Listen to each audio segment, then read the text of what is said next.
আসসালামু আলাইকুম। আমি এই মুহূর্তে দাঁড়িয়ে আছি চরপাড়া মজুমদারবাড়ি জামে মসজিদের সামনে। আমাদের এই মাদ্রাসা অর্থাৎ চরপাড়া হাফিজুর রহমান ওজিফা খাতুন হাফিজিয়া মাদ্রাসা থেকে এই বছর অর্থাৎ 2024 সালের প্রথম হাফেজ হয়েছেন, অর্থাৎ হেফজ সবক শেষ করেছেন আমার এক ভাই। ভাই আসেন। এই ভাইটি এবছর চরপাড়া হাফিজুর রহমান ওজিফা খাতুন হাফিজিয়া মাদ্রাসা থেকে হেফজ সবক শেষ করেছেন গতকালকে। আলহামদুলিল্লাহ, আল্লাহর অশেষ রহমত, আল্লাহর কোরআন সে এই বুকে ধারণ করেছে। ইনশাআল্লাহ আমরা আশা করি অদূর ভবিষ্যতে সে বড় মুফতি মাওলানা মুহাদ্দিস হবে। এখন আমরা এই ভাইয়ের সাথে কথা বলবো। ভাই, আপনার নাম কি? ফাহিম। পুরো নাম বলেন। ইব্রাহিম খলিল ফাহিম। মাশাআল্লাহ। আপনি কি হেফজ শেষ করেছেন? জি, কবে? গতকালকে। যাক, আলহামদুলিল্লাহ, আল্লাহর রহমতে সে গতকাল হেফজ সবক শেষ করেছে। সবাই তার জন্য দোয়া করবেন। হ্যাঁ, সবার কাছে কি কিছু বলবেন আপনি? বলেন।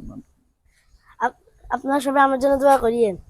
হ্যাঁ, সবার কাছে সে দোয়া চাইছে, আপনারা সবাই তার জন্য দোয়া করবেন, আল্লাহর রহমতের জন্য সে আরো বড় হইতে পারে। আমরা এখন আমাদের গতকাল যে ভাই হাফেজ হয়েছে, হাফেজ ফাহিম ভাই থেকে একটু কোরআন তেলাওয়াত শুনবো।